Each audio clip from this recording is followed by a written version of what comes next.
Sudah direkam kan? Sudah. Assalamualaikum warahmatullahi wabarakatuh. Selamat siang semuanya. Salam hormat dari saya. Berarti kembali lagi di seri diskusi Girang yang ke-23. Kita menghadirkan Kang Alit sebagai dosen hukum Universitas Tirtayasa. Tema kali ini kejahatan siber dan perlindungan data. Perlu teman-teman ketahui, diskusi ini diselenggarakan oleh Perpustakaan Daerah Provinsi Banten, didukung oleh Laboratorium Banten Girang, Ikatan Pustakawan Indonesia Daerah Banten, serta didukung oleh diem.co. Mungkin itu.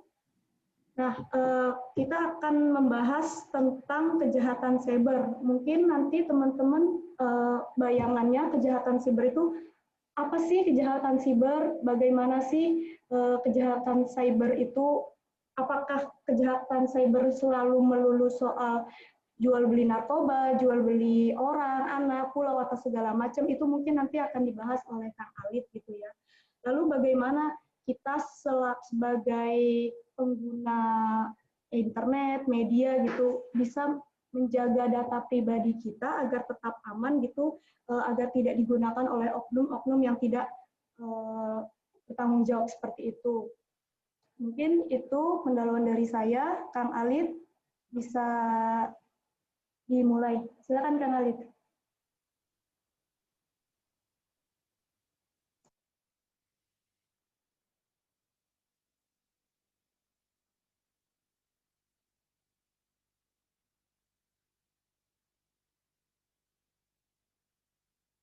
Maka Pak Alit. Halo, Alit. Rizko. Halo, Kang Alit. Kang Alit, mikrofonnya dinyalakan. Sorry tadi Rizko putus-putus. Oh gitu. Ya, oke. Iya. Saya diperkenalkan. Iya. Masih menuju parkiran. Oke. Kalau gimana? Masih menuju parkiran ya nggak apa-apa. Biar nyaman aja dulu Kang Alitnya. Halo Sudah? Kang. Ya. Suara saya masuk nggak? Udah masuk. Masuk Kang. Oke. Sudah ke slide berarti ya. Kang Alit, punten ini masih jauh atau bagaimana? Kalau misalkan masih jauh mungkin Udah alun-alun.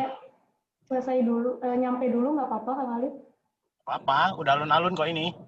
Oh gitu. Ya. Buat teman-teman, saya lupa minta dimatikan mikrofonnya gitu. Tapi untuk yang ingin bertanya, silahkan tulis di kolom chat atau nyalakan video, kamera, nanti angkat tangannya, nanti akan saya persilahkan untuk berbicara. Mungkin itu Kang Alit. Baik, terima kasih Rizko. Terima kasih Kang Iping dan kru di Laboratorium Banten Girang dan Perpustakaan Daerah Banten atas kesempatannya yang luar biasa ini. Saya mendapatkan kesempatan kedua.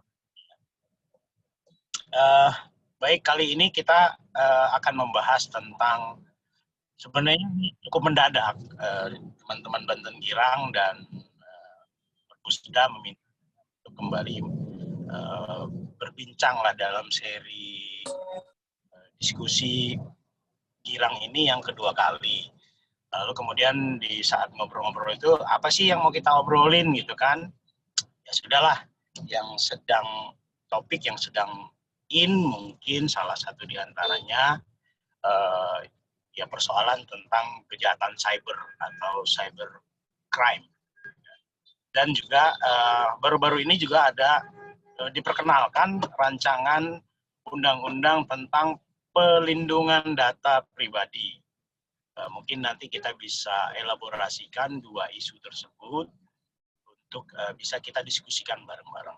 Tapi sebelumnya ini semacam disclaimer, bahwa yang akan saya bahas ini kemudian tidak lebih terhadap bagaimana diskusi kita tentang kejahatan cyber sebagai fenomena sosial yang ingin saya kaji dari sudut pandang kriminologi.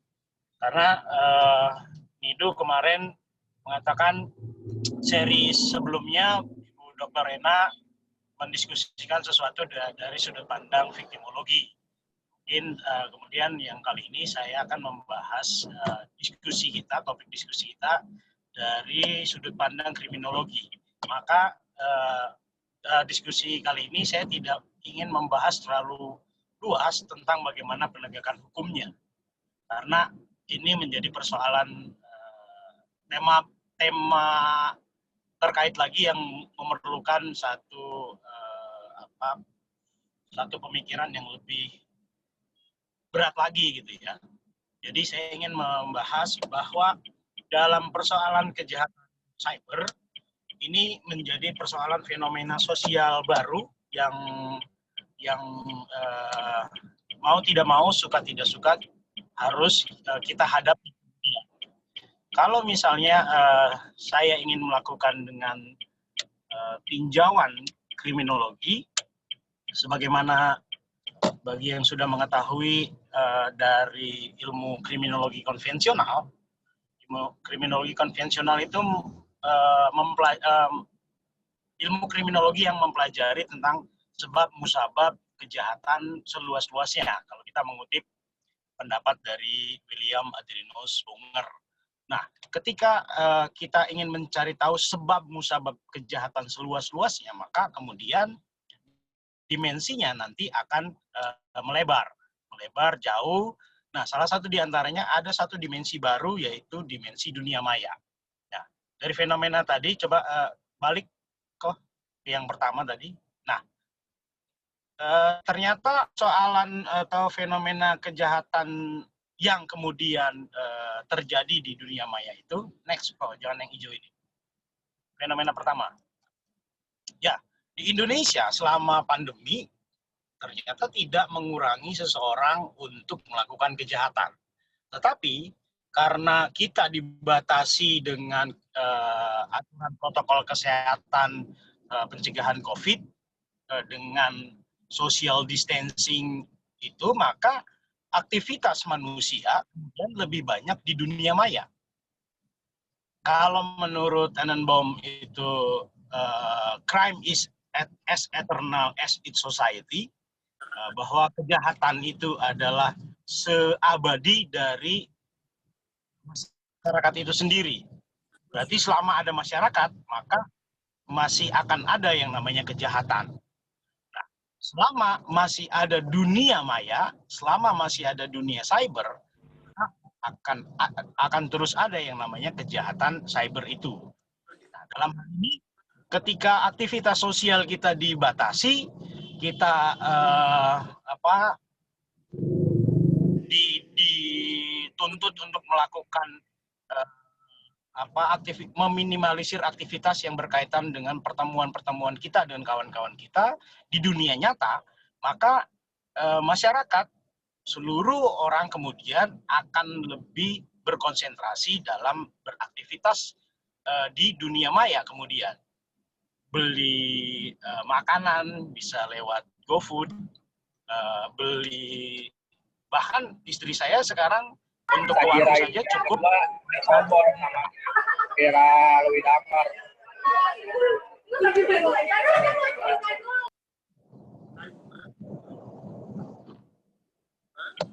Oke, sudah di-mute. Ya, Rizko sebentar ya, saya turun dari mobil dulu. Silakan.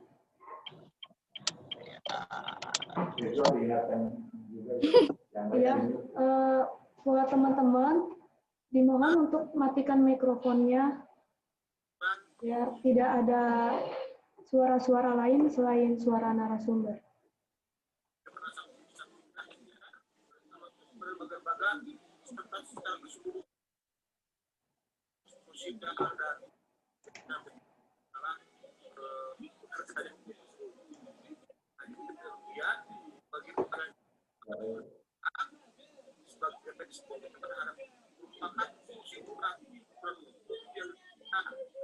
Dengan sanksi-sanksi dan prosedur kompleks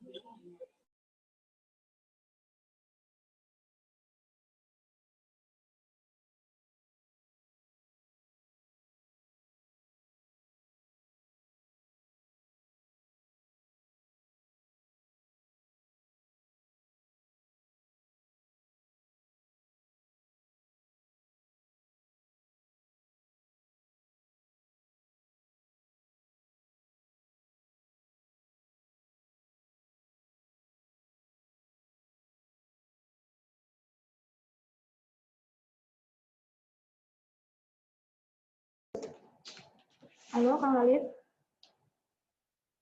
Ya, Kang Alif. Bentar, pasang tripod dulu ya, Oke, siap.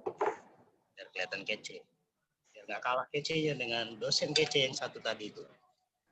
Halo, aku masih. Ya, boleh. Dosen kece satu lagi. Jangan digibahin, aku masih ada.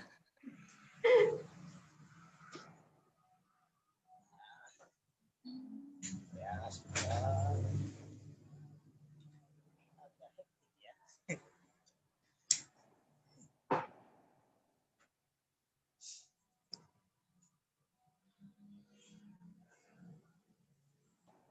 Oke, aku siap. Sudah terlihat? Oke, sudah, Kang. Sudah. Oke. Soalnya saya nggak bisa lihat saya cuma slide. Ya, Masih nggak ini? tadi sudah sampai di kejahatan cyber karena pandemi, naik 4 kali lipat. Ya. Ini saya kutip dari media Kompas bahwa kejahatan cyber di Indonesia naik 4 kali lipat selama pandemi. Data dari Badan Cyber dan Sandi Negara itu selama Agustus sampai dengan Januari sampai dengan Agustus, sorry itu kepotong datanya, ada 190 juta upaya serangan cyber di Indonesia, dan itu menurut dari cyber BSSN mengatakan ini adalah kenaikan sebesar 4 kali lipat dari data sebelumnya.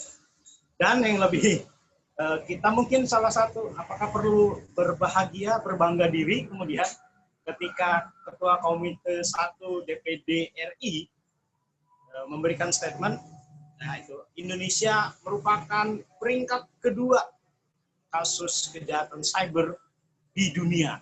Ini luar biasanya orang Indonesia itu kalau dapat prestasinya itu prestasi-prestasi yang unik gitu ya. Itu setelah negara Ukraina. Bayangkan gitu ya. Kok bisa kita negara kedua negara dengan peringkat kedua dari kasus kejahatan cyber di dunia setelah Ukraina. Mungkin kalau kita di bawahnya Amerika, di bawahnya Inggris, di bawahnya Hong Kong, mungkin yang orang-orang masyarakat yang memiliki tingkat teknologi yang maju canggih, kita mungkin tidak terlalu heran gitu ya. Kok malah Ukraina yang pertama, dan kok Indonesia. Oke, nanti kita akan bahas lagi. Next. Baik, apa sih cyberspace atau dunia maya atau mayantara itu sendiri? Karena tadi saya katakan, ketika kita membicarakan soal kejahatan, maka ilmu kriminologi lah yang kemudian, ilmu kriminologi konvensional kemudian yang akan menjawab persoalan-persoalan sebab musabab kejahatan itu. Tetapi ketika kejahatan ini dilakukan di dunia maya, maka kemudian apakah ilmu kriminologi harus kemudian berkembang untuk menjawab tantangan persoalan baru ini? Karena kejahatannya terjadi di dunia maya, di cyberspace, di mayantara kalau istilah yang digunakan oleh Profesor Barda Nawawi. Menurut Prof. Barda, itu suatu dunia yang bercirikan hubungan yang tidak mempertemukan para pihak secara fisik, membentuk nilai, norma, dan konsep tersendiri. Tetapi, konsep dan norma yang tadi disampaikan oleh Prof. Barda ini merupakan konsep yang belum mapan. Artinya, kalau kita lihat nilai-nilai norma-norma sosial yang di dunia nyata, itu saja yang sudah kita alami, kita pelajari berpuluh tahun, beratus-ratus tahun, masih ada persinggungan atau ada konflik di masyarakat. Bagaimana kalau muncul nilai-nilai atau norma-norma baru di dunia baru? Tentu persoalan konsep nilai dan norma ini masih dianggap belum mapan. Bagaimana cara kita berinteraksi secara sopan di dunia maya? Kita kan baru membentuk, contoh misalnya ketika ada webinar, maka norma yang kita create, kita bentuk, kita sepakati adalah kalau ada orang pemateri ngomong, maka yang lain mute si speakernya. Nah, itu salah satu norma. Tapi kan belum semua orang memahami soal itu. Tiba-tiba nanti akan muncul dan sebagainya. Oke, next.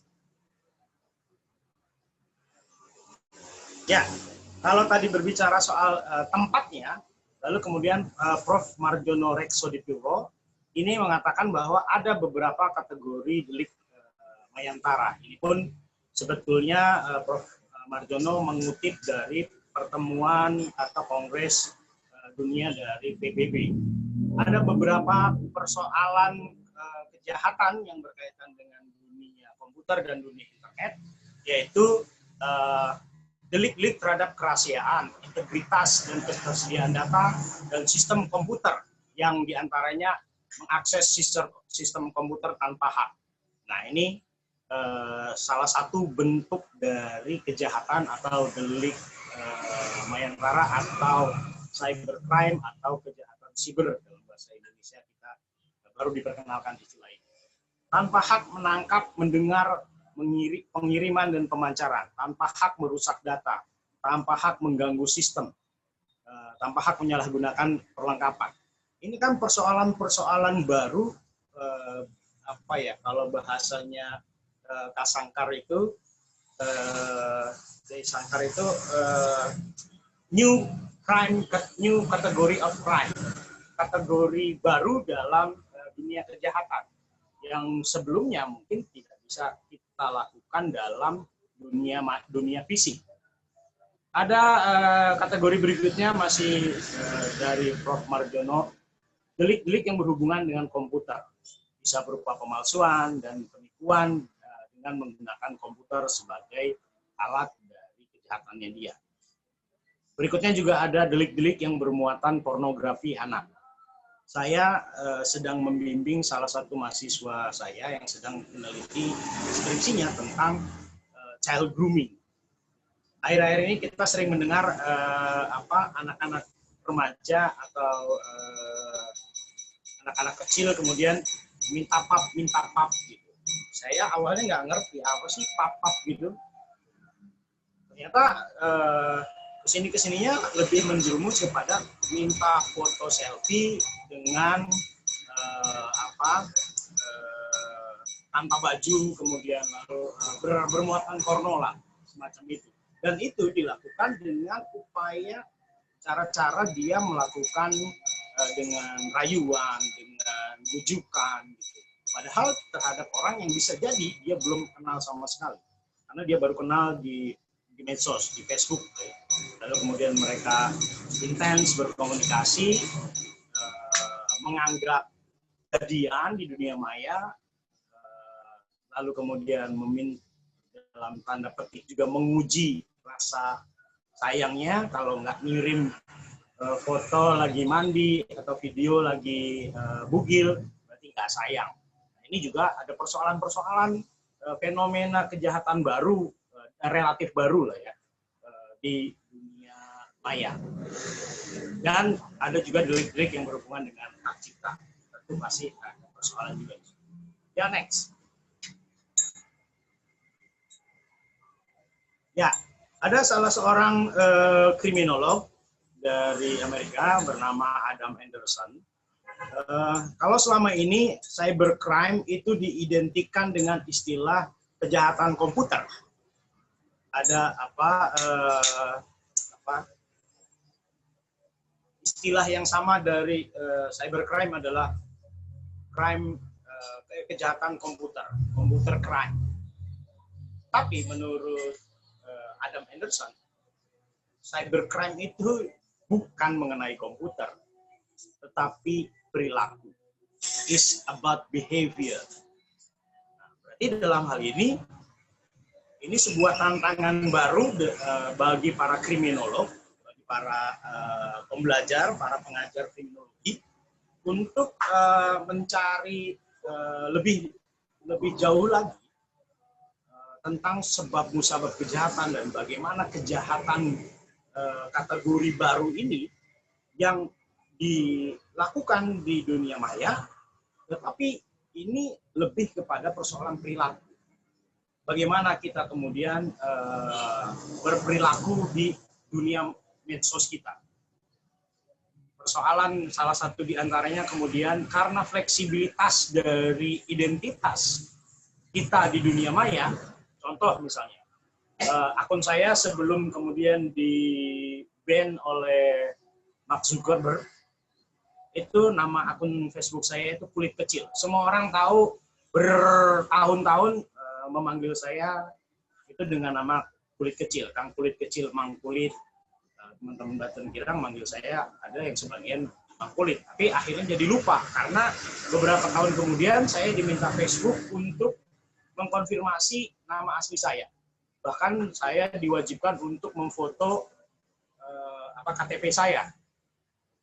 Teman saya bahkan yang bernama Gunung Mulyo, itu saking dianggap tidak firm namanya dia, karena tulisannya itu Goe Noeng Moel Yo.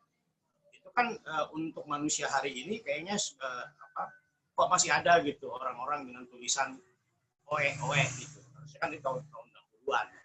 Itu dia sampai diminta mengkonfirmasi itu nggak cukup dengan KTP. Bahkan dia diwajibkan untuk memfoto SIM-nya sampai ke kartu keluarga untuk mempertahankan akun Facebook-nya dia. Karena ada report, lalu kemudian dia diminta oleh Facebook untuk menjelaskan, membuktikan bahwa itu adalah nama asli. Karena persoalannya adalah itu. Saya rasa ini satu hal yang baik yang dilakukan oleh Facebook, karena banyak sekali orang bisa membuat akun dengan nama siapapun. Ya. Karena fleksibilitas identitas ini kemudian seseorang bisa menjadi orang lain, menjadi siapapun, melakukan sesuatu dengan perilaku yang tidak sesuai dengan diri dia di kehidupan nyata. Kita bisa menjadi seorang perempuan, padahal dalam dunia nyata ya adalah seorang laki-laki. Contoh terbaru adalah, ini Bang Kang Ali Suro, karena saya lihat di Facebooknya dia, itu ada seseorang yang kemudian mengupload fotonya dia, foto istrinya Kang Ali Suro. Tapi captionnya itu janda sedang mencari calon pendamping dan lain sebagainya, bla bla bla bla.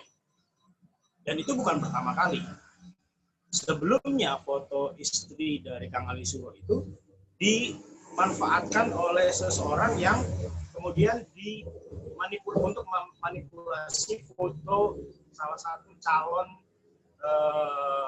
peserta pilkada di daerah Sumatera. Seseorang bisa menjadi siapapun, berperilaku berbeda dari dunia nyata.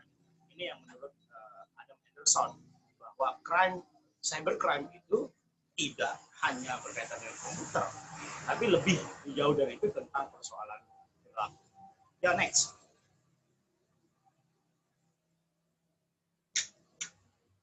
Next. Halo? Saya masih masuk nggak nih? Oke. Ya, ini. Back.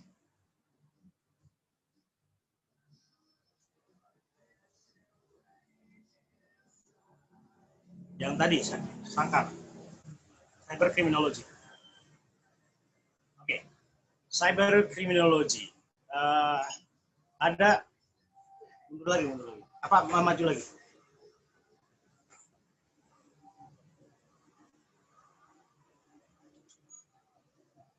Ya, ini. Oke, diam. Jangan dirubah-rubah lagi. Cybercriminology. Jadi ada satu tokoh cybercriminologis, dia yang mengklaim bahwa dialah yang pertama kali secara akademis menemukan the term of cybercriminology. Dia yang pertama kali menemukan istilah dari cybercriminology. Jadi di awal saya katakan, ketika ada persoalan-persoalan kejahatan di dunia nyata, maka kriminologi konvensional yang berusaha untuk menjawab fenomena sosial berupa kejahatan itu. Nah, persoalannya adalah kita punya dunia baru nih, yaitu dunia maya, atau mayantara, atau cyberspace. Maka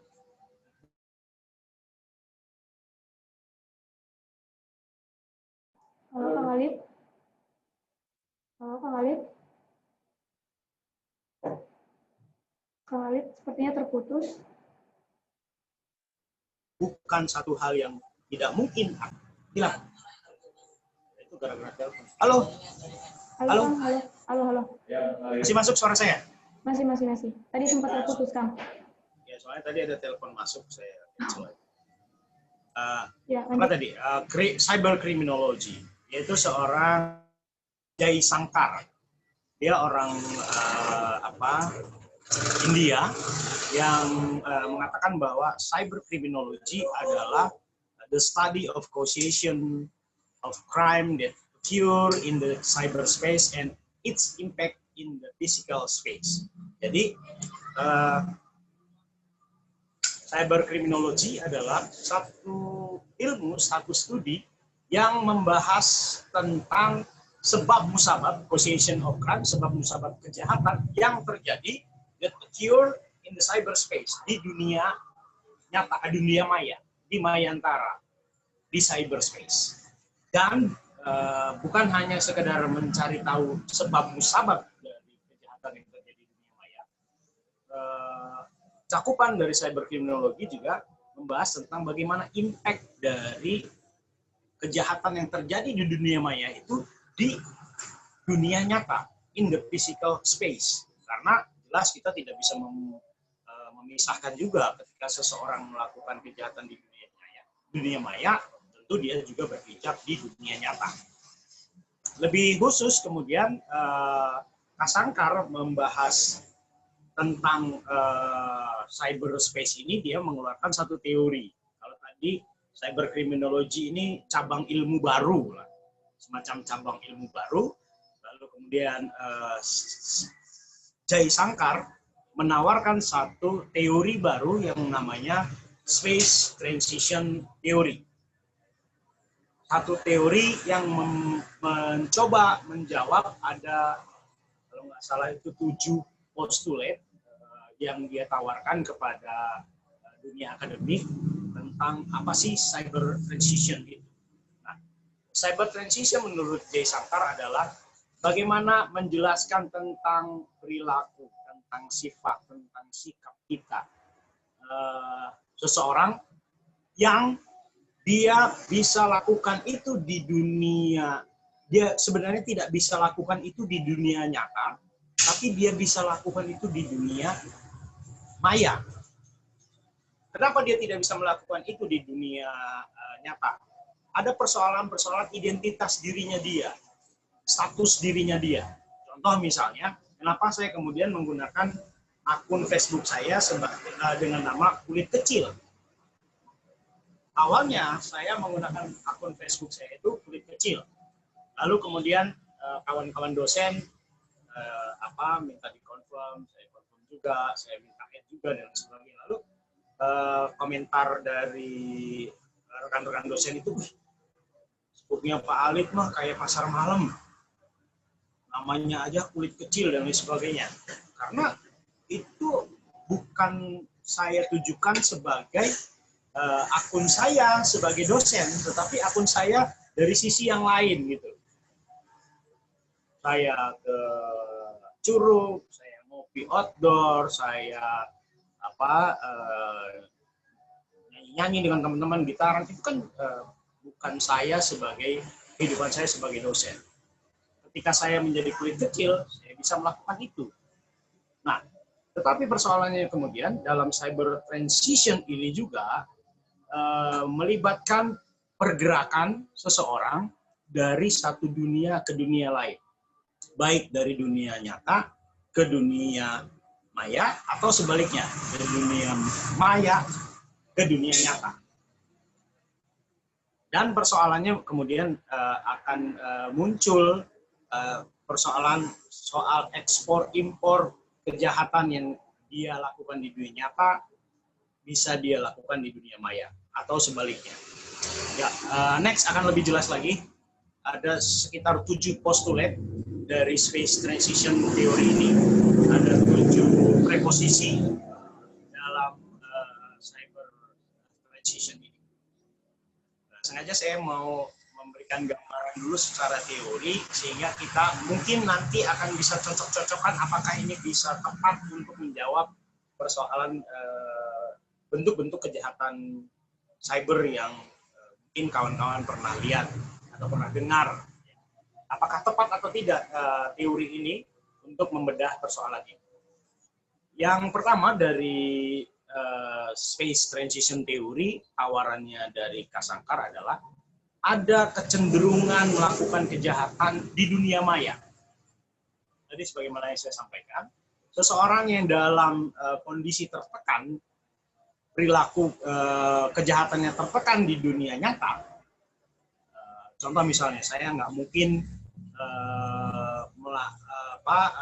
mengakses video porno lewat akun saya yang asli. Tentu saya akan membuat akun yang palsu untuk bisa mengakses dunia konten-konten pornografi misalnya.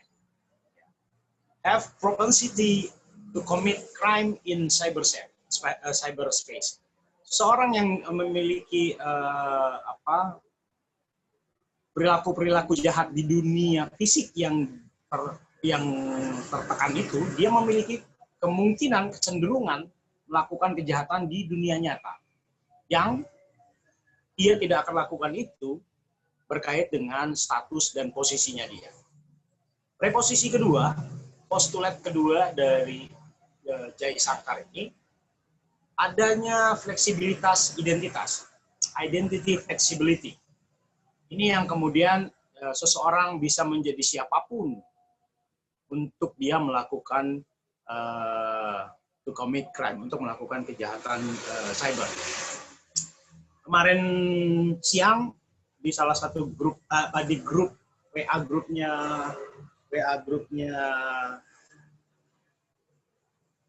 saya jadi lupa ya. WA grupnya Haji Rocker Foundation, itu tiba-tiba ada salah satu anggota kami yang menghubungi via jalur pribadi setiap anggota di grup itu dengan bahasa yang aneh sekali gitu. Ada seseorang yang take over akun WA-nya Kang Hafiz, lalu kemudian dia bertindak seolah-olah menjadi Kang Hafiz, menghubungi kita, teman-temannya, dengan tujuan untuk menipu kita. Tetapi karena kita tahu siapa Kang Hafiz, jelas nggak mungkin ini. Akhirnya ya kita main-mainin aja gitu. Ketika dia nanya, ada di mana Pak? Pak itu satu hal yang nggak mungkin disebutkan oleh Kang Hafiz kepada saya. Biasanya Kang, Mang, Om, paling gitu. Ya tiba-tiba ada WA pakai fotonya Nidu, lalu kemudian bahasa yang pertama digunakan itu untuk menyapa saya, Assalamualaikum, selamat siang Pak Alif Prakarsa SH, itu jelas bukan Nidu. Karena bahasanya Nidu itu pasti, di mana Mang? Ayo ngopi Mang. Dari itu saja kita bisa tahu. Tetapi tidak semua orang memahami itu. Akibat dari identitas yang fleksibel yang bisa digunakan oleh seorang pelaku kejahatan di dunia maya. Di preposisi kedua ada criminal behavior of offender in cyberspace is likely to be important. Ada proses ekspor-impor perilaku kejahatan, baik itu tadinya dari dunia maya, kemudian dari dunia nyata, atau dari dunia nyata kemudian ke dunia maya. Contoh misalnya, kalau saya tadi ada persoalan child grooming tadi. Ada seseorang yang melakukan proses grooming itu merayu seorang anak ABG untuk kemudian mengirimkan foto-foto bugilnya dia, dan kemudian akan ada satu titik dari si pelaku itu kemudian, wah, anak ini bisa diapa-apain ini. Anak ini bisa diajak ketemuan, bisa dibawa ke hotel, bisa melakukan hubungan badan yang lebih jauh, lalu kemudian ditinggalkan. Kita pernah mendengar di Cilegon ada satu fenomena orang remaja putri yang berkenalan di dunia maya, lalu kemudian dia sempat menghilang cukup lama, hampir 2 bulan kalau nggak salah itu. Tiba-tiba dia dipulangkan oleh si pelaku dan si korban tidak mengetahui bagaimana apa yang terjadi sama dia. Jadi yang dia lakukan kejahatan itu di dunia maya akan diekspor ke dunia nyata. Begitu juga kejahatan yang dilakukan di dunia nyata akan dia pindahkan ke dunia maya. Postulat berikutnya ada kesempatan untuk melarikan diri. Ada permufakatan jahat baik di dunia maya dan dunia fisik. Biasanya ini untuk organized crime, untuk kejahatan-kejahatan yang terorganisir. Ya. Tetapi anehnya, ada juga persoalan fenomena baru nih, bahwa strangers are likely to unite together in cyberspace to commit crime in physical space. Orang-orang yang nggak saling kenal ini, dia bisa melakukan satu kejahatan yang mereka bertemunya di dunia nyata, bisa melakukan kejahatan di dunia fisik. Contoh misalnya, kalau ada seseorang yang melakukan pembulian terhadap tokoh tertentu, maka orang-orang yang menjadi pemuja tokoh itu akan berkumpul, kemudian mendatangi orang yang membuli tokoh kesayangannya dia. Padahal dia tidak saling kenal. Tiba-tiba mereka bersepakat, ayo hari X, tanggal Y, ketemuan di mana, janjian kita datengin orangnya ini. Kalau ada belum. Dan seterusnya. Oke, next.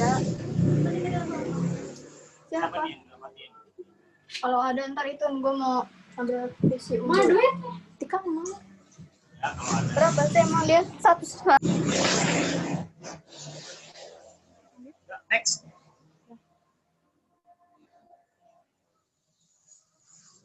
Ya. Berikutnya dari Prof. Barda membuat satu catatan bahwa ada satu tantangan serius ketika kita mau melibatkan hukum untuk menjawab persoalan-persoalan kejahatan di dunia maya. Di antaranya, menurut Prof. Barda, cybercrime berada di lingkungan elektronik dan dunia maya yang sulit diidentifikasi secara pasti.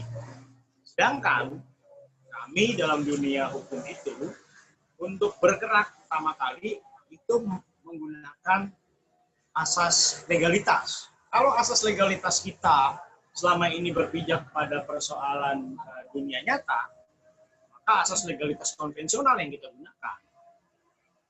Asas legalitas konvensional ini, menurut Prof. Barda, dia bertolak dari perbuatan real yang kita selama ini ketahui.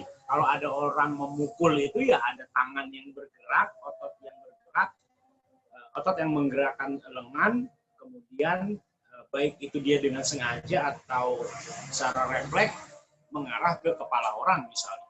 Real perbuatannya. Dan ada juga persoalan kepastian hukum.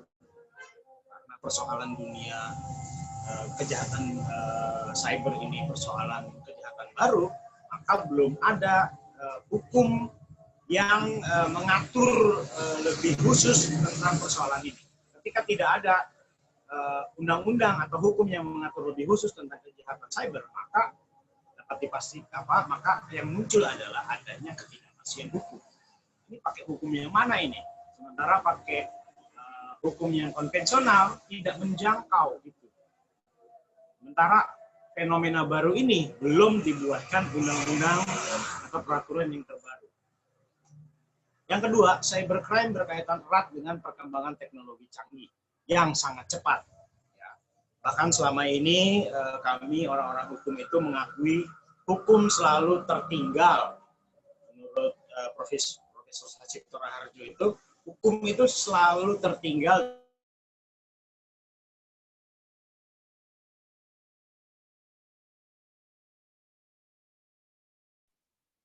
Halo, Kang Alit?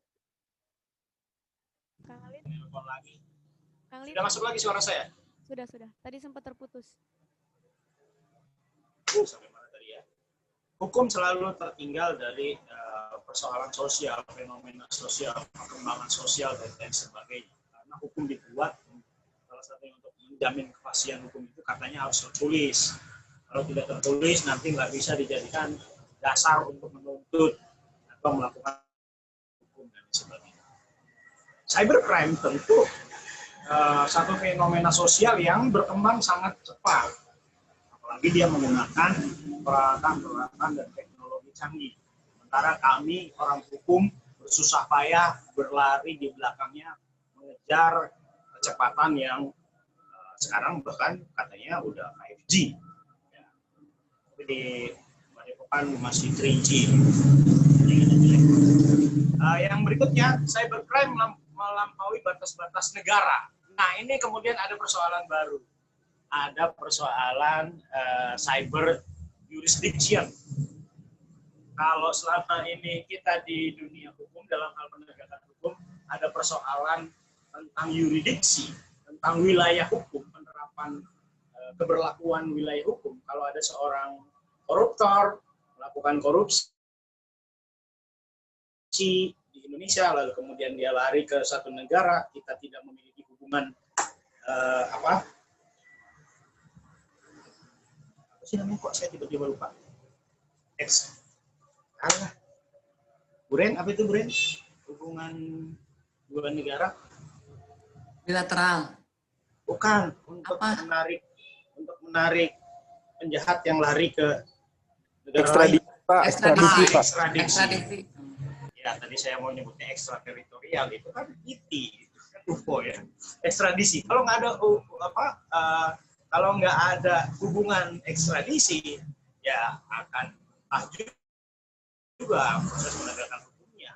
Sementara ini kejahatannya jelas akan sangat lebih memungkinkan akan melalui lintas negara. Lalu bagaimana nih persoalan yuridiksinya nanti? Ya, itu yang makanya saya tidak ingin membahas lebih jauh soal bagaimana penegakan hukumnya. Tetapi imbas dari perilaku tadi yang ada dalam fenomena sosial terbaru cybercrime, mau tidak mau harus kita pikirkan soal itu. Tapi dalam diskusi ini saya tidak ingin membahas lebih jauh tentang itu. Ya, next.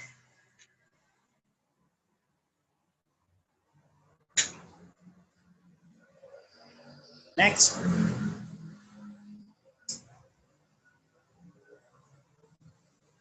Ya, itu tadi.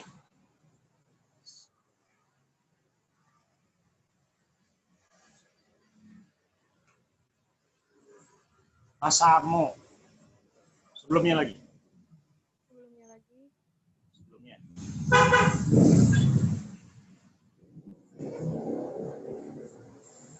Ya, ini. Soal cyber jurisdiction yang tadi saya sempat singgung. Perbarda di Indonesia saja sudah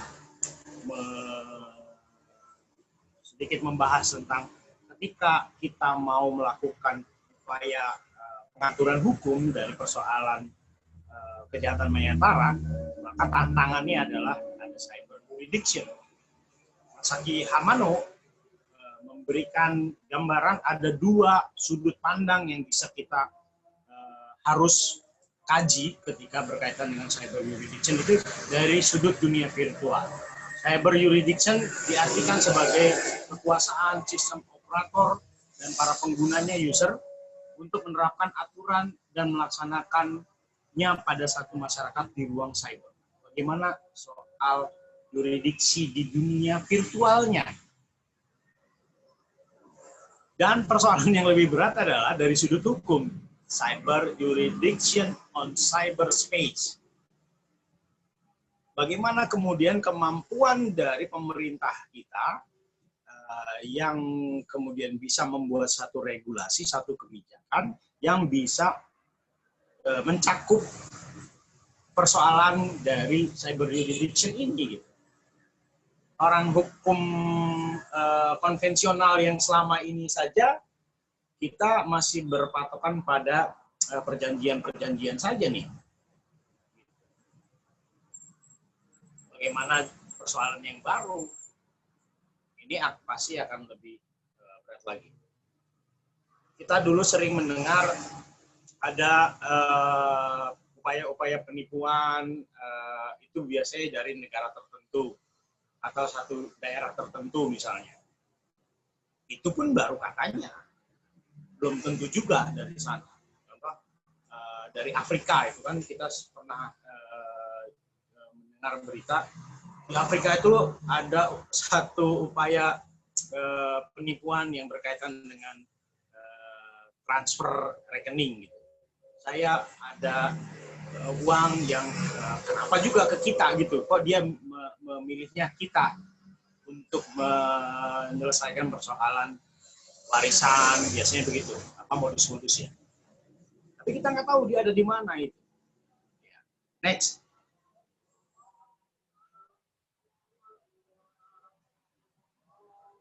Ini juga Barbara Ether juga mengatakan ada persoalan yuridiksi nanti ketika berkaitan dengan cyber. Ya, tidak adanya konsensus global. Apa sih jenis-jenis kejahatan cyber yang kita sepakati secara dunia ini? Karena jelas ini bisa dilakukan, diklik di Zimbabwe, efeknya ada di Kaloran. Diklik di Timbuktu, efeknya kemudian akun Facebooknya Rizko bisa di take down. Kemudian isinya nanti konten-konten berbau pornografi. Dan kita belum ada kesepakatan atau konsensus secara global jenis-jenis computer related crime atau kejahatan dunia maya ini apa aja sih? Karena kalau ada satu jenis kejahatan yang tidak dibahas secara global, ya di satu negara diatur, di negara lain nggak diatur, itu kan bisa ada celah hukum. Kurangnya keahlian aparat hukum. Nah ini, walaupun kita sering mendengar, sekarang aparat hukum kita dicanggih. Dan hati-hati misalnya, salah satu di antaranya, bisa masuk ke Zoom di antaranya, bisa masuk ke WA group, polisi, aparat hukum kita juga sudah bisa ke sana. Tetapi persoalan-persoalan yang lebih jelimet lagi, lebih rumit lagi, mungkin juga ada persoalan dalam hal keahlian aparat hukum kita. Adanya sifat transnasional dari computer crime. Transnasional itu berkaitan dengan beberapa negara, berkaitan dengan lintas negara. Ada ketidakharmonisan hukum acara. Bagaimana hukum acaranya? Kalau ada orang melakukan kejahatan di Zimbabwe sana atau di Timbuktu sana, sementara korbannya ada di Indonesia, sidangnya bagaimana nih? Sidangnya di Indonesia kah? Atau sidangnya di Zimbabwe kah? Atau cari tempat yang lebih netral? Atau lewat dunia maya juga? Kan belum ada pengaturan lebih khusus ke sana. Oke, dan seterusnya. Next.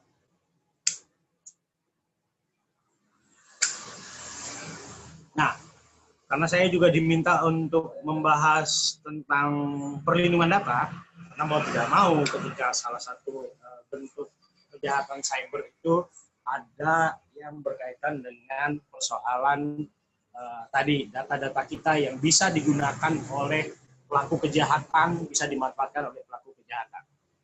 Beberapa waktu yang lalu saya diberi kesempatan untuk menjadi moderator dari badan ahli di DPR ya, untuk mendiskusikan tentang rancangan undang-undang pelindungan data pribadi. Ini masih berupa tawaran. Yang konon katanya niatan dari rancangan undang-undang ini untuk menjamin hak warga negara Indonesia atas pelindungan diri pribadi dan menumbuhkan kesadaran masyarakat serta menjamin pengakuan dan penghormatan atas pentingnya perlindungan data diri. Wah, keren dong negara kita mau memikirkan bagaimana kita sebagai warga negaranya dilindungi oleh negara dengan kebijakan-kebijakan hukum nih. Karena ini adalah bagian dari hak kita. Karena ini adalah bagian dari tugas negara untuk menjamin hak kita untuk dilindungi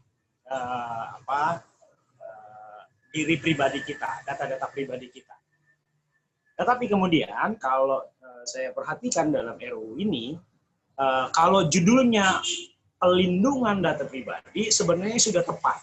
Diksi atau frase yang dipilih dengan menggunakan pelindungan, sementara undang-undang sebelumnya ada undang-undang perlindungan konsumen, ada undang-undang perlindungan saksi dan korban, undang-undang perlindungan anak. Kalau yang ini RUU pelindungan. Sempat saya baca di KBBI, kalau perlindungan itu berkaitan dengan tempat. Sementara kalau diksi atau frasa pelindungan itu adalah cara, proses, upaya untuk melindungi data pribadi kita sebagai warga negara. Apa sih data pribadi itu menurut RUU ini? Setiap data tentang seseorang, baik yang teridentifikasi dan atau dapat diidentifikasi secara tersendiri atau dikombinasikan dengan informasi lainnya, baik secara langsung maupun tidak langsung melalui sistem elektronik dan atau non-elektronik. Nah, data pribadi saya, contoh ini misalnya ini yang paling dekat nih. Tadi pagi apa kemarin ya Kang Eping? Kemarin ya, Kang Eping minta NPWP saya. Kang Eping minta nomor, perlu disebutin nggak nomor rekening saya? Tapi orang tahu kalau minta NPWP pasti ada kaitan dengan itu. Tetapi yang diminta itu kenapa harus foto? Foto dari kartu NPWP saya. Kenapa yang diminta itu foto dari buku rekening saya? Padahal kalau yang dibutuhkan adalah nomor NPWP, cukup saja disebutkan itu. Nomor saya, NPWP saya misalnya 00 bla bla bla terusnya. Terus nomor rekening saya misalnya 245 bla bla bla. Nah, persoalannya adalah ketika bentuk data ini saya harus kirimkan ke Kang Eping, sekalipun Kang Eping adalah orang yang bisa saya percaya, tapi saya nggak tahu kemudian ada persoalan penggandaan data dan lain sebagainya, atau misalnya handphonenya Kang Iping ini hilang, dicuri orang atau ngegeletak beberapa detik, lalu kemudian ada japra di situ, yang otak kriminalnya kadang-kadang kreatif gitu, muncul begitu saja, wah ada foto kartu NPWP Mang Alit nih, bisa saya manfaatkan untuk bla bla bla bla bla. Ini yang bisa terjadi. Beberapa waktu sebelumnya juga kita sering dengar pemanfaatan data pribadi yang kemudian digunakan untuk di dark web ya. Data-data kita dijual di situ. Contoh misalnya dari yang bocor kemarin itu Tokopedia, Bukalapak dan seterusnya. Nah, catatan saya terhadap RUU pelindungan data pribadi ini, ketika pemilihan diksi pelindungannya sudah tepat, tetapi lucunya di RUU ini tidak ada bagian bab, bahkan di ketentuan umumnya itu tidak ada apa sih pelindungan data pribadi. Tidak ada bab khusus yang mengatur tentang bagaimana proses, bagaimana upaya, dan sebagainya. Padahal judulnya udah bagus, pelindungan. Sementara di undang-undang yang selama ini kita tahu, di undang-undang perlindungan saksi dan korban, PERLE, undang-undang perlindungan konsumen, perlindungan anak, judulnya tentang tempat, perlindungan itu kan tempat berlindung. Tetapi pengaturannya mengenai cara, proses, upaya. RUU yang judulnya tentang pelindungan yang harusnya menggambarkan upaya, proses, cara itu, cara melindungi, justru malah tidak. Tidak ada bagian yang spesifik mengatur tentang itu. Next.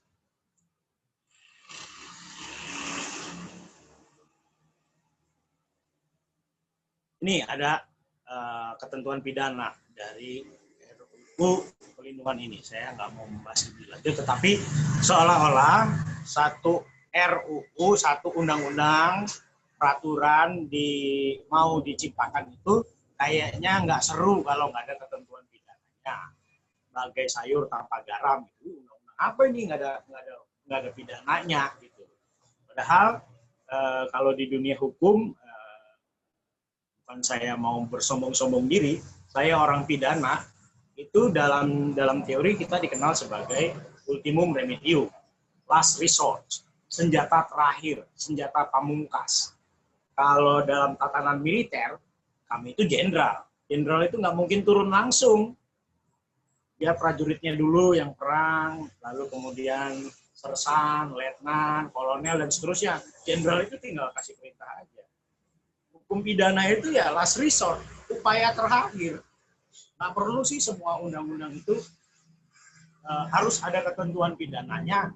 Kalau misalnya ini berkaitan dengan undang-undang sebelumnya, contoh misalnya, ini pasti akan berkaitan dengan UU ITE. Ya nggak? Di UU ITE sudah diatur, nggak usah ngatur lagi di sini.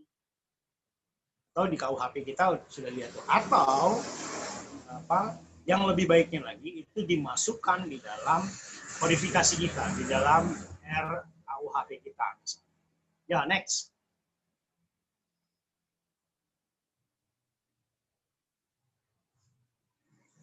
Saya sempat membuka websitenya dari Badan Cyber, pasti akan ditanyain, terus gimana dong kalau persoalan kejahatan cyber itu sangat dekat dengan kita, lalu kita rentan menjadi pelaku atau menjadi korban.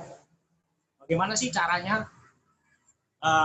Mungkin teman-teman yang hadir di diskusi ini juga bisa hadir atau mengakses websitenya Badan Siber Negara. Karena di situ ada beberapa panduan-panduan, beberapa buku-buku panduan PDF ya yang bisa kita download, yang bisa kita pelajari. Nah, saya salah satu di antaranya untuk mengambil bagaimana sih supaya kita bisa melakukan protokol. Ini ada pandemi juga, melakukan protokol pengamanan siber kita. Tapi karena tadi waktunya terbatas, saya baru mengambil yang untuk organisasi. Ada tawaran-tawaran dari BSSN, bagaimana sih cara supaya kita tetap terjamin.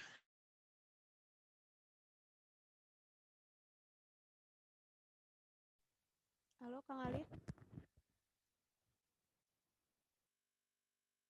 Kang Alit sepertinya keluar. Halo, Kang Alit.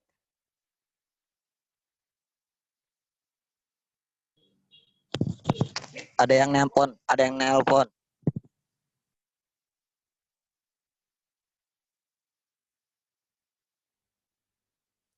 Iya, teman-teman, sepertinya Kang Alit keluar. Ya, sedikit. Padahal sedikit sebenarnya ini. Mungkin Terena bisa ikut membantu. Ada satu slide lagi. Jangan membantu. Iya. Sedikit lagi tuh. Satu slide lagi. Sebenarnya ini masuk sama pertanyaan aku sih sebenarnya. Yang mana? Iya, yang ini nih. Gimana yang sekarang?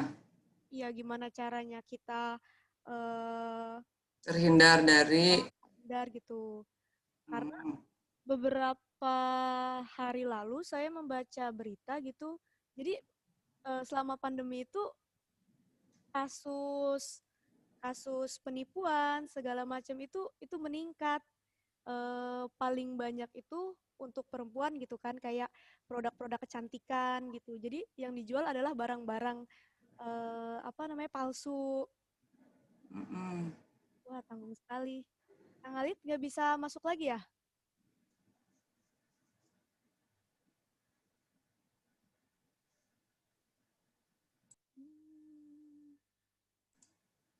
Kita tunggu aja dulu beberapa menit. Nah, pakai akunnya Erik.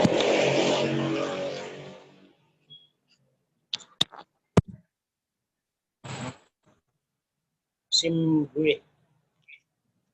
Simpati gue. Halo guys. Hai, kenapa kok sibuk banget? Putus. Kayaknya ini gue habis. Ini saya pakai akunnya Erik. Tiba-tiba saya menjadi Erik. Karena tadi ya ke fleksibilitasan Tapi identitas. ini bukan kejahatan siber kan? Kok sama sih Teh? Aku juga mikir. Ganti nama Nah, gitu. ini penyewaan cyber. Oh, penyewaan. Tapi udah terakhir kan itu ya? Iya, udah terakhir. Wah, tanggung banget ini. Mungkin Coba ulangi lagi slide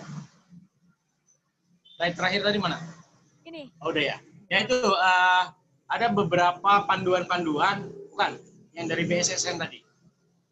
Beberapa panduan-panduan yang ditawarkan oleh BSSN selaku pemangku dari next core ini ketentuan pidana. Yang tadi terakhir. Ini terakhir, Kang. Nah, ya.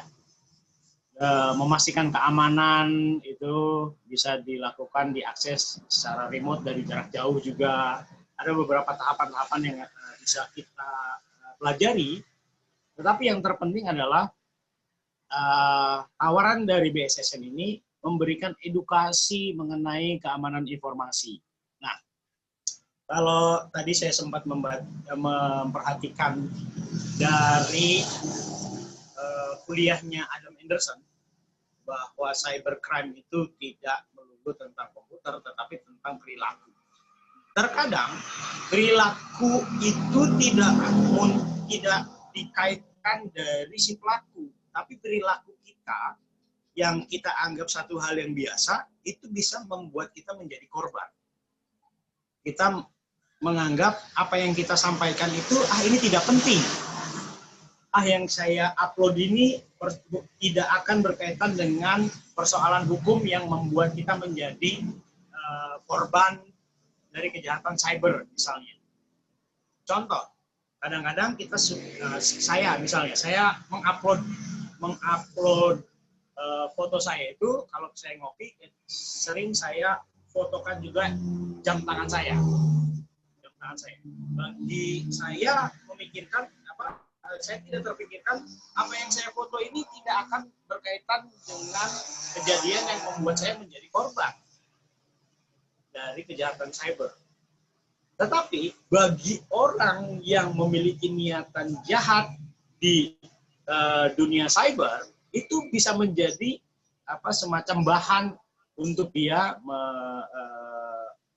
melakukan satu kejahatan. Contoh, kalau kita pernah buka barang tertentu di satu website tertentu, kita buka email itu akan muncul tuh barang. Ini kan barang yang tadi saya cari nih di Tokped misalnya. Kita buka website yang lain tiba-tiba muncul jendela kecil gitu loh. Ini kan barang yang saya cari, yang saya search tadi, yang saya googling tadi. Buat kita mungkin satu hal yang biasa, tetapi kalau ada pihak tertentu yang menawarkan barang-barang yang kita cari sebelumnya, berarti kan ada yang melacak apa yang sudah kita lakukan di dunia maya, di dunia yang kita browsing itu bisa diikuti oleh pihak-pihak tertentu yang itu bagaimana caranya kemudian membuat kita supaya masuk dalam perangkap yang dia lakukan. Itu baru berkaitan dengan bisnis loh. Bagaimana caranya supaya saya membeli barang itu. Jadi dihantui terus tuh. Wah, saya pernah lihat jam tangan G-Shock gitu. Saya buka email muncul G-Shock. Saya buka website apa gitu muncul di mana-mana itu dihantui oleh itu. Bagaimana juga persoalan lainnya lebih rentan untuk diretas oleh mungkin itu dulu hampir 1 jam saya ini anggap sebagai pemantik diskusi kita. Bukan berarti kemudian saya lebih paham tentang dunia cyber, kejahatan cyber, tapi ya kita sama-sama aja lah diskusi. Monggo. Siap, terima kasih Kang Alit. Teman-teman yang ingin bertanya, sepertinya bisa dinyalakan videonya, ambaikan tangan. Silakan teman-teman. Oh, Kang Ihsan, Habib Rahman. Silakan Kak. Assalamualaikum warahmatullahi wabarakatuh. Nama saya Ihsan Habib Ramadan. Saya mahasiswa Fakultas Hukum semester 5 atau dari kelas 5D. Nah, izin bertanya, yang ingin saya tanyakan itu kan tadi ada bermacam-macam delik mayantara. Yang ingin saya tanyakan itu, apakah false atau delik tersebut? Karena kan itu sudah ada aturannya, itu Undang-Undang ITE, Undang-Undang nomor 11 tahun 2008, pasal 27 ayat 3-nya itu minimal 4-20 tahun. Itu aja sih, sekian. Terima kasih. Terima kasih Kang Ihsan. Kang Alit? Apa tadi? Tindak pidana apa yang masuk dalam ITE?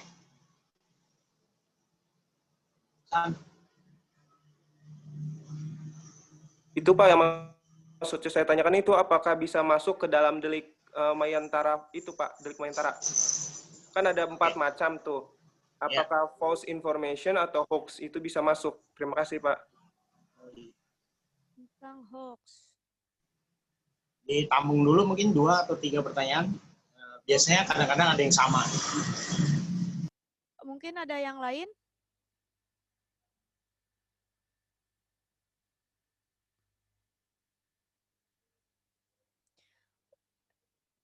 Ini lumayan banyak, jadi saya harus mengklik-klik slide-slide. Atau mungkin teman-teman bisa langsung menyalakan mikrofonnya, langsung bertanya. Oke, saya back to Alit Prakasa.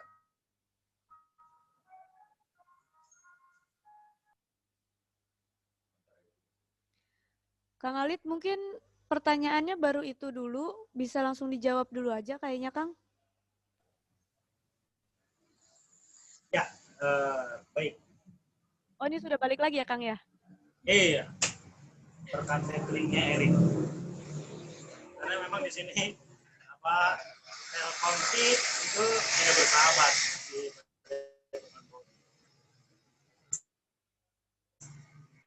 Baik, apa yang tadi ditanyakan oleh Ihsan itu tadi. Kemudian apakah kemudian kita perlu undang-undang baru atau undang-undang baru ketika sudah diatur sebelumnya di undang-undang sebelumnya, yang sebelumnya atau di undang-undang yang lain. Tapi juga kita harus bisa membaca itu dengan teliti, karena dalam dunia penegakan hukum pidana itu kan ada unsur delik, unsur tindak pidana. Setiap unsur itu harus terpenuhi, karena kalau ada satu saja unsur tindak pidana yang tidak terpenuhi, maka ada persoalan hukum juga di situ. Seseorang bisa lepas dari pertanggungjawaban pidana yang harusnya dikenai terhadap dia. Nah, persoalan hoax itu ya sudah diatur dalam ITE. Tetapi kemudian persoalan-persoalan yang muncul berkaitan dengan dunia maya, yang berkaitan dengan hoax, pencemaran nama baik, terus perbuatan tidak menyenangkan dan sebagainya. Ternyata dalam Undang-Undang ITE itu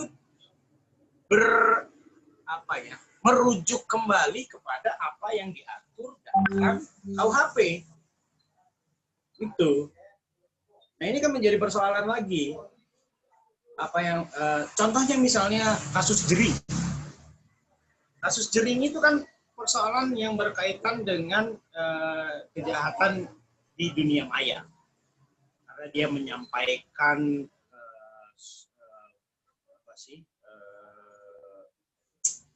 komen, menyampaikan satu ujaran yang kemudian dianggap oleh satu kelompok tertentu ini berkaitan dengan pencemaran nama baik dia. Di Undang-Undang ITE, kalau nggak salah itu, saya Pak, ada mahasiswa bimbingan saya yang meneliti tentang itu. Itu dia dapat ditahan menurut Undang-Undang ITE karena ancaman pidananya lebih dari 5 tahun, 6 tahun ke atas dia. Jadi jering bisa ditahan dalam hal ini ketika menggunakan ITE. Kalau lihat lebih jauh lagi dari Undang-Undang ITE, ternyata hal-hal yang berkaitan dengan pencemaran nama baik itu merujuk kembali ke KUHP kita. Di penjelasan dari Undang-Undang ITE-nya mengatakan bahwa tindak pidana yang berkaitan dengan disebutkan tadi itu merujuk kepada KUHP yang mana ancaman pidananya di bawah dari 5 tahun. Nah, ini ada persoalan baru nih. Ada persoalan baru kan berarti. Jering dituntut dengan pasal ITE, ancaman pidananya di atas 5 tahun, berarti dia bisa ditahan. Tapi kalau kita baca lebih detail lagi di Undang-Undang ITE-nya, tindak pidana yang berkaitan dengan pencemaran nama baik itu merujuk bagaimana pengaturan dalam KUHP.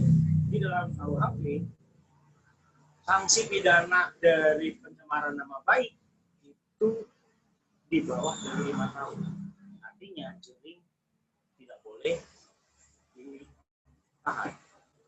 Nah, begitu juga berkaitan dengan berita bohong atau hoax.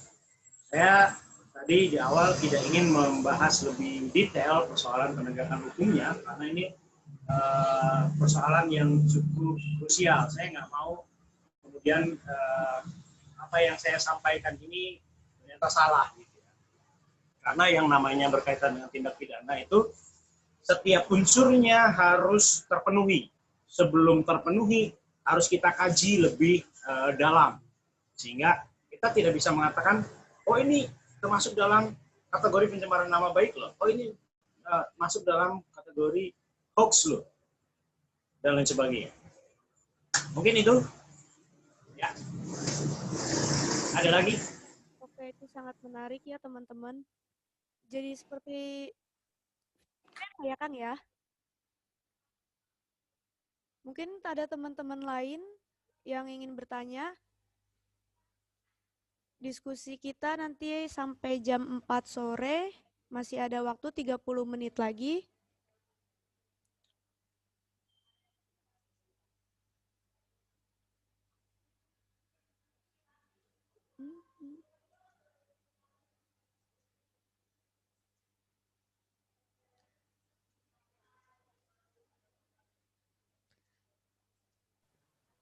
Kalau nggak ada lagi pertanyaan ya nggak apa-apa, karena lebih cepat lebih baik. Tadi malam saya ngobrol sama Nidu tuh, semakin panjang durasinya ya honornya segitu aja, Mang. Saya boleh nanya nggak? Silakan Terena. Ya, kalau Bu Rena nanya itu namanya uji saya. Ada yang nanya tuh Pak Arif Darmawan, ya udah nggak jadi. Silakan. Kang Arif. Ya, makasih sebelumnya. Bismillahirrahmanirrahim. Assalamualaikum warahmatullahi wabarakatuh. Nama saya Arif Darmawan dari kelas 5D, sama kayak Iksan tadi. Pertanyaan saya, bisa nggak ya Pak? Ini kan terkait dengan kejahatan cyber.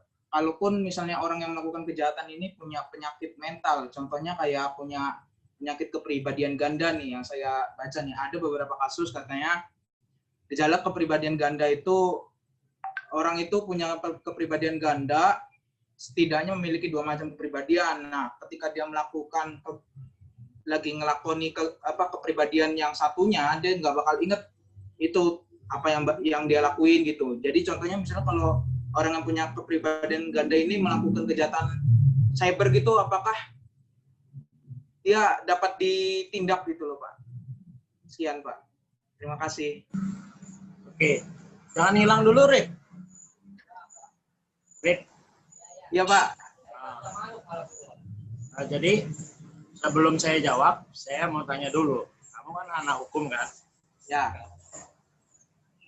3 masalah pokok hukum pidana, Pak. Ayo. Oh, itu. Yang pertama itu orang. Pertama kok orang. Pidana, jelas pidana. dikasih tahu. Ya. Ada rumusnya gitu. Tiba-tiba orang. Ya, Apa rumusnya dulu deh? Pop. Nah, oke, sip. Mantap. Ya. Yang pertama pidana, Pak. Pak, pidana itu apa tuh? Ngomongin apa? Pidana itu ya ngomongin pidana. Jadi ngomongin pidana. Ya intinya 3 masalah pokok hukum pidana ngomongin pidana. Ada 3 gitu. Ya intinya yaitu ada 3. Pertama pidana, yang kedua orang, yang ketiga itu pertanggungjawaban. Salah berarti lu. Nggak lulus berarti lu pidananya. Iya, nggak lulus, Pak. Ada Mas 3 siapa dulu Pak. pidananya? Ada 3 Pak. Nah, itu siapa tuh ya? Coba silakan. Satu. Pertama itu perbuatannya. Yang kedua itu orangnya. Ya. Orang berkaitan apa? Itu terkait dengan tindak pidananya, Pak. Enggak dong kalau orang. Ya, terus yang terakhir pidananya atau sanksinya. Jadi dalam hukum pidana yang konvensional sebelum muncul kemudian Bu Rena, salah satu diantaranya para viktimolog ini, tadinya POP, 3 masalah pokok hukum pidana. Perbuatan apa sih masuk dalam kategori tindak pidana? Jadi perbuatannya, contoh misalnya saya minum kopi ini kan sebuah perbuatan loh. Ya nggak, Rip? Ya, Pak. Kan? Perbuatan. Apakah kemudian saya minum kopi ini perbuatan tindak pidana? Minum ini perbuatan tindak pidana enggak? Nah, kecuali gelas ini isinya miras, ecom misalnya. Nah, itu perbuatan tindak pidana bukan? Bukan. Ya, miras ya.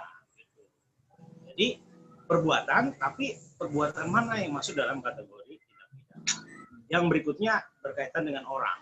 Orang yang akan diminta pertanggungjawaban pidananya. Nah, yang berkaitan dengan Arif ini, apakah kemudian orang yang memiliki persoalan kejiwaan itu dapat dimintai pertanggungjawaban pidana atau tidak? Terlebih tentang orang yang memiliki kepribadian ganda ya. Kalau dalam sudut pandang kriminologi, ada psikologi kriminal. Psikologi kriminal ini cabang ilmu kriminologi yang banyak mendapat masukan dari ilmu psikologi. Kita sebagai orang hukum itu tidak bisa tunggal mempelajari ilmu hukum saja. Terlebih bagi para peminat kriminologi. Kita akan perlu membaca banyak buku dari lintas keilmuan. Salah satu diantaranya ya psikologi. Dalam ilmu psikologi ada namanya skizofrenia. Skizo itu pecah, fracture. Kalau orang yang utuh kan nggak pecah. Tetapi ini ada orang yang memiliki persoalan kejiwaan yang jiwanya pecah. Kalau pecah kan berarti lebih dari 1. Kepribadian ganda itu cuma 2. Kalau pecah bisa tidak hanya 2, bisa lebih dari 2. Jadi 2 aja ada persoalan kan, apalagi lebih dari 2. Nah, persoalannya kemudian, apakah orang yang memiliki kepribadian ganda ini bisa kita mintai pertanggungjawaban pidana atau tidak? Sehingga dia bisa dikenai P terakhir tadi, pidananya, sanksi pidananya. Bisa nggak nih orang yang memiliki persoalan kepribadian ganda, lalu kemudian kita mintai pertanggungjawaban pidana, lalu bisa kita kenai sanksi pidana. Nah, kalau kita melihat di aturan KUHP kita, yang namanya orang yang tidak bisa dimintai pertanggungjawaban pidana itu contohnya apa? Boros. Boros itu berarti berada dalam materi ya. Ya, alasan. Terus masa orang yang boros? Orang yang sakit jiwa. Sakit jiwa atau gila? Gila. Sakit jiwa itu ada 69 kalau tidak salah saya baca dari DSM tahun 2009. Jadi penyakit kejiwaan itu setiap tahun akan bertambah kategorinya. Tetapi yang tidak bisa dimintai pertanggungjawaban pidana itu orang yang gila, yang kita ketahui berkeliaran di jalanan, rumah makan aja dari tempat sampah, yang tidak bisa membedakan dia itu tidak bisa membedakan mana baik mana benar, tidak bisa membedakan perbuatan mana yang seharusnya dan tidak seharusnya. Buat orang biasa ngelempar batu ke kepala orang itu persoalan, tapi untuk orang gila ngelempar batu ke orang lain itu kan kita kemudian wajar aja dia gila. Atau misalnya kalau ada orang gila mukul Arif, terus Arif mukul balik orang gila, orang-orang bakal bilang apa? Lu yang lebih gila, Arif. Orang gila dipukul gitu, orang berantem kok sama orang gila. Cari yang lebih waras apa gitu.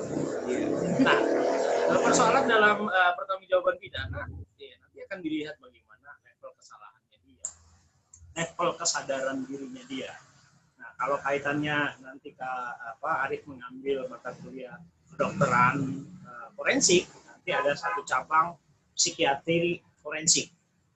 Lebih detail lagi mempelajari tentang bagaimana psikis seseorang pelaku, korban, apapun yang berkaitan dengan kejahatan ditinjau dari psikologi, psikiatri, dan tujuannya untuk forensik. Forensik itu membuat terang satu perkara tindak pidana. Itu bisa itu diteliti secara forensik. Tetapi secara ilmu hukum pidana kita dan penerapan hukum pidana kita yang diakui tidak dapat dimintai pertanggungjawaban pidana adalah orang yang gila tadi, yang kita pahami sebagai orang gila. Dia masuk dalam kategori sakit jiwa, penyakit kejiwaan, tetapi ini orang gila yang kita pahami selama ini. Contoh misalnya ada orang yang memiliki penyakit jiwa, dia psikopat. Apakah seorang psikopat tidak bisa diminta pertanggungjawaban pidana? Kan katanya dia ada sakit jiwa. Iya betul dia sakit jiwa. Tapi persoalannya adalah itu bukan gila. Dia psikopat. Kalau menurut Lekli membuat 11, salah satu di antaranya, 11 ciri-ciri seorang psikopat. Ciri pertama dari seorang psikopat adalah intelijen, pintar dia. Contoh kasus yang paling menonjol di Indonesia itu kasusnya Rian Jombang. Pernah dengar kasus Rian Jombang, Rif? Iya, Pak. Ya, dia membunuh korbannya itu sampai dengan 11 orang. Yang terakhir Mr. X yang tidak teridentifikasi. Dari 11 orang itu, 9 diantaranya dikubur di belakang pekarangan rumahnya dia. Coba. Dan itu terjadi di sebuah perkampungan, kampung.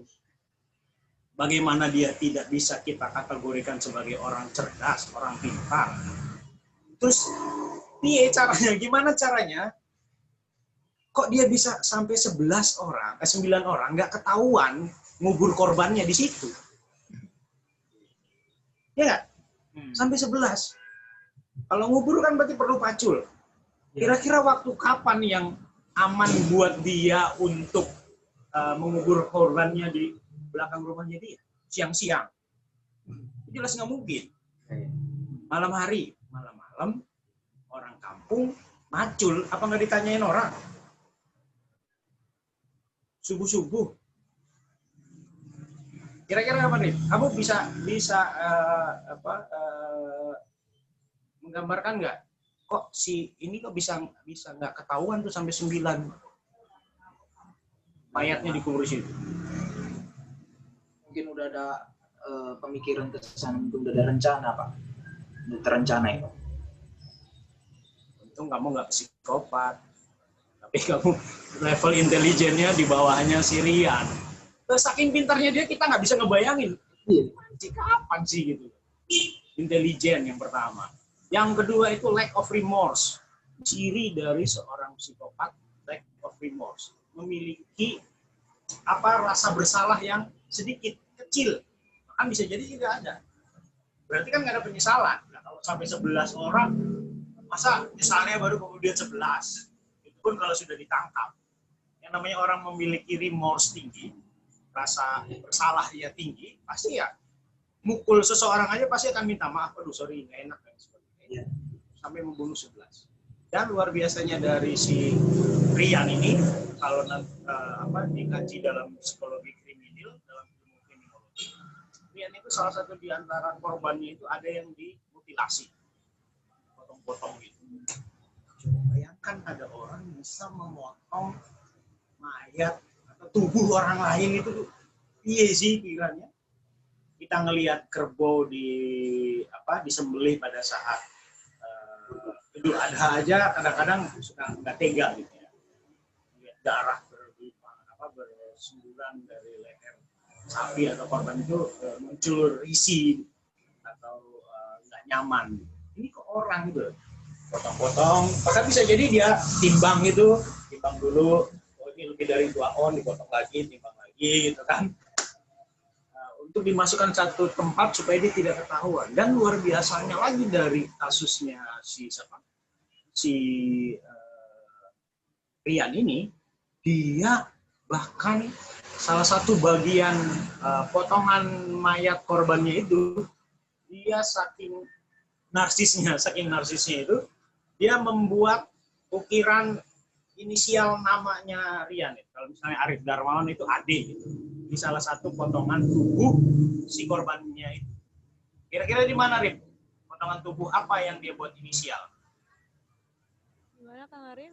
Kalau kamu seorang Rian, kalau kamu mau bikin Ade di potongan tubuh korbanmu, mau bikin inisial di mana, Arif? Kalau saya sehat ya nggak ngelakuin, Pak. Ya, ini kan kamu tidak intelijen. Ya, biasanya kan ke jidat gitu ya. Wah, ini sebagai karya saya nih kan, Ade di jidat korbannya. Tapi si Rian ini membuat inisial, mengukir inisial namanya dia di potongan korban, tubuh korbannya di alat kelamin. Apakah kemudian orang seperti ini orang gila? Orang yang tidak bisa dimintai pertanggungjawaban pidana, apalagi cuma sekedar memiliki kepribadian ganda. Tadi si Jay Sankar mengatakan akibat dari flexibility identity, identitas yang fleksibel, siapapun bisa jadi apapun. Siapapun bisa jadi siapapun. Arif Darmawan bisa jadi Siti Julaiha. Ambil foto Bu Rena, dosen kece, bikin akun baru, sehingga yang lain pada tertarik nih, bahkan sengaja ngedownload dari YouTube dosen kece. Bu Rena sedang nyanyi, ini gua lagi nyanyi. Padahal seorang Arif Darmawan dibalik dari akun ini. Hanya untuk mengejar korban laki-laki. Karena misalnya Arif tertantang untuk menikmati sensasi sesama jenis, misalnya. Aduh.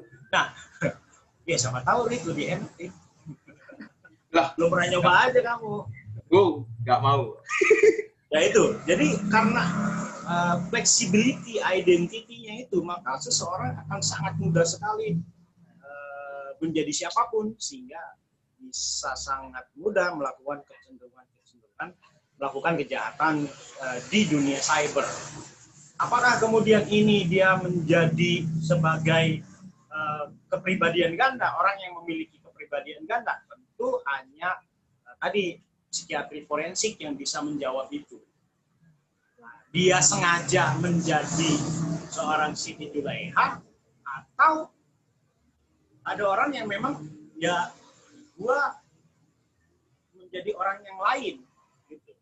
Kalau Arif pernah nonton film Fighting Club, ini menarik, salah satu rekomendasi kalau Arif mau mempelajari lebih lanjut tentang kepribadian ganda. Judulnya apa, Pak?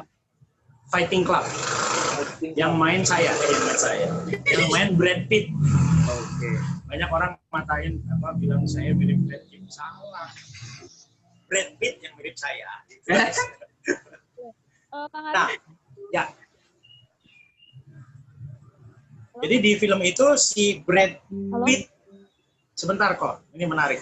Si Brad Pitt itu satu sosok yang Brad Pitt ya, yang kita lihat aktornya Brad Pitt itu satu sosok yang gagah, keren, dia berantemnya jago gitu.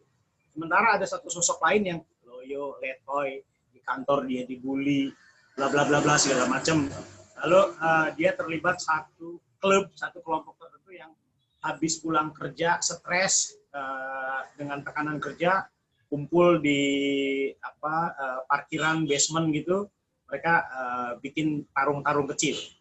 Sampai akhirnya si orang yang loyo letoy ini ketemu dengan si Brad Pitt itu, orang yang terkenal jago di dunia Fight Club underground. Dia berantem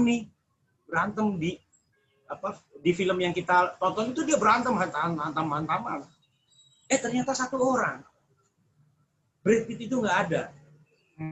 Hanya si sosok si letoy-nya itu. Pas mungkin salah satu referensi saja untuk memberikan gambaran apakah orang yang seperti ini bisa kita minta pertanggungjawaban pidana atau tidak, ya hanya psikiatri forensik yang bisa menjawab itu semua.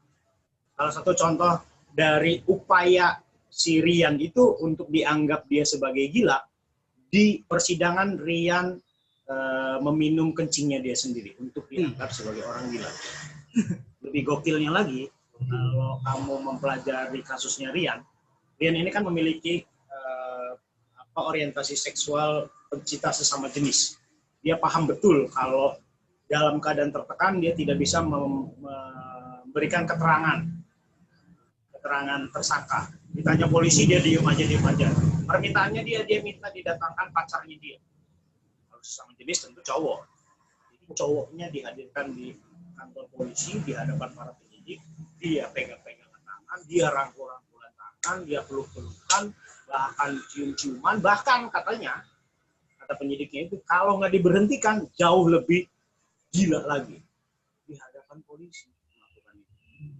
Apakah kemudian orang yang seperti ini dianggap gila sehingga tidak bisa diminta pidana atau tidak? Tentu hukum pidana harus hati-hati. Maka perlu menghadirkan orang yang memiliki cakapan keilmuan yang lebih spesifik, psikiatri forensik. Itu ya, Rip? Ya, Pak. Ya. Oke, Kang Arif ya. Terima kasih, Pak. Ada pertanyaan satu lagi dari Terehan.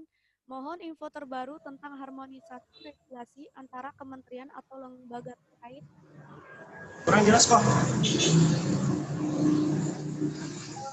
Pertanyaan. Halo? Di chat, pertanyaannya ada di chat. Pertanyaannya ada di... Nyarinya susah. Aku bacain aja ya, Kak. Mohon apa? Ya, bacain. Info terbaru tentang harmonisasi regulasi antara kementerian atau lembaga terkait Undang-Undang PDP. Melakukan apa? Harmonisasi lembaga terkait antara kementerian atau lembaga terkait RUU PDP. RUU PDP. Ya. Informasi terbarunya? Ya. Oke, singkat saja saya jawab. Saya nggak tahu informasi terbarunya. Cari aja di Google, Bu. Nggak tahu saya, serius. Daripada saya bohong, sok-sokan tahu. Oke. Mungkin kayaknya karena sudah mendekati jam 4, mungkin Kang Alit bisa statement terakhir aja, Kang? Nah, closing statement terakhir. Kayak mau mati ya. Oke, ya apa ya? Kalau saya sosokan bijak gitu, bagaimana kita bisa menggunakan medsos atau sarana-sarana media kita bersosialisasi di dunia maya itu ya sebisa mungkin kita menggunakannya dengan cara bijak. Cara bijak. Orang bijak pajak dengan cara bijak lah, karena nggak usah jauh-jauh lah, intinya kalau kita ingin diperlakukan baik oleh orang lain, maka ya harusnya kita juga berperilaku baik dengan orang lain. Kita tidak ingin dibully, tetapi bagaimana caranya kita juga tidak membuli orang lain. Tapi berbeda dengan nidu. Kalau Kalau saya di Facebooknya Nidu kan sering membuli Nidu, gitu kan. Sering membuli UT, gitu. Dengan ungkapan-ungkapan yang mungkin orang lain lebih kasar ini. Mereka nggak tahu bahwa Nidu UT itu semacam Highlander dia. Dia mendapatkan energi kalau ada orang yang membuli dia, gitu. Kalau dia semakin dibully, dia semakin punya gairah hidup, gitu. Nah, siapapun tentu tidak ingin dibully, ya. Itu satu hal yang sederhana bagaimana kita membangun tadi yang Prof. Barda katakan, belum mapannya nilai-nilai atau norma-norma di dunia medsos. Nah, salah satu di antaranya kita sedang membuat nilai-nilai atau norma-norma itu. Contoh, kalau ada pembicara di webinar, maka yang lain normanya adalah mematikan mikrofon. Contoh sederhana itu.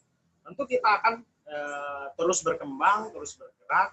Ada aturan baru, nilai-nilai baru yang ada di dunia medsos itu menjadi kesepakatan bersama, misalnya, atau meng-create satu tawaran baru. Bagaimana internet sehat itu gimana sih, gitu. Coba silakan mahasiswa khususnya membuat satu formulasi baru. Contoh misalnya di dunia daring ketika kuliah online, coba bikin norma baru tuh. Nah, kalau saya kan ketika ada kuliah daring saya, maka wajib menggunakan nama asli. Nah, ini berkaitan dengan absensi. Lalu kemudian kamera on, mic menyala ketika hanya bertanya atau ditanya. Nah, itu kan norma-norma baru yang kita create bersama. Begitu juga di IG, begitu juga di Facebook dan sebagainya.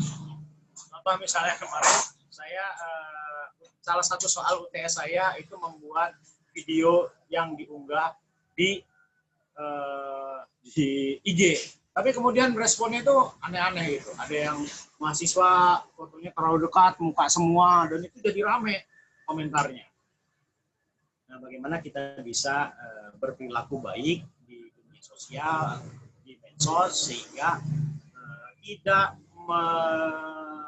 membuat peluang kita menjadi pelaku kejahatan cyber, atau juga tidak membuat peluang kita menjadi korban dari kejahatan dunia cyber. Kadang-kadang di dunia cyber itu dia bermula jadi pelaku kejahatan cyber, tapi kemudian dia jauh lebih parah lagi menjadi korban di dunia cyber.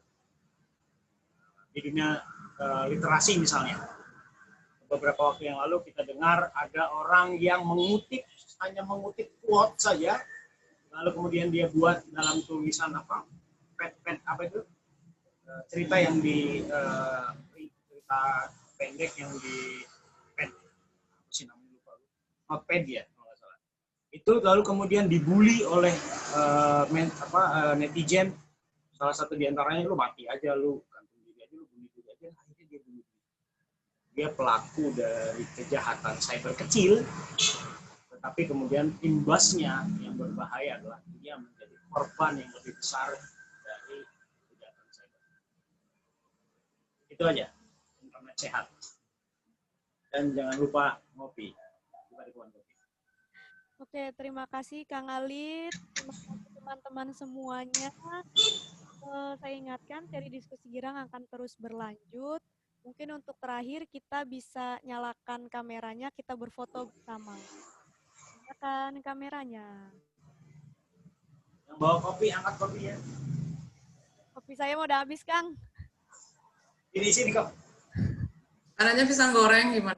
Waduh, itu yang sangat menarik karena ini katanya tulisannya ngomongin rasa, jarak bukan lagi masalah.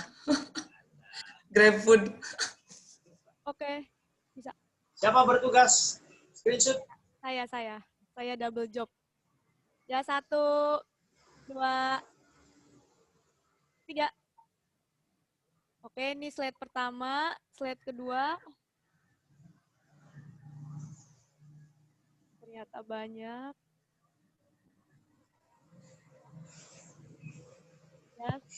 Tinggal dong gue. Kebuka. Digaya kan bisa. 2, 3. Slide ketiga. Ada berapa peserta kok? Ada 8. Tadi mah sampai 100, Kang. Tapi sepertinya ada yang keluar gitu koneksi internet. Jadi sekarang Iya saya itu. slide ketiga. Silahkan buka kameranya. 1, 2, 3. Slide keempat.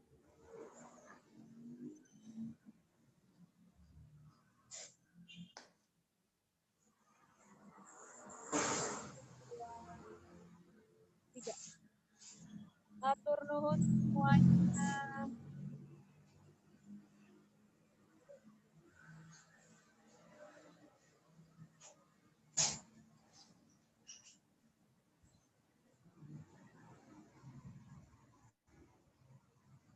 Udah kok. Udah kan? Oke. Terima kasih kepada teman-teman yang sudah hadir dalam seri diskusi girang ini. Kalau ada saran dan lain sebagainya bisa disampaikan ke kami. Saya bertukar tempat dengan Fatur Rizko, jadi dia yang di sebelah sana akhirnya. Silakan kalau misalnya teman-teman punya ide atau gagasan tentang diskusi ini, maka bisa di-share di kolom chat. Rekamannya matikan dulu. Oke, ada yang punya saran mungkin?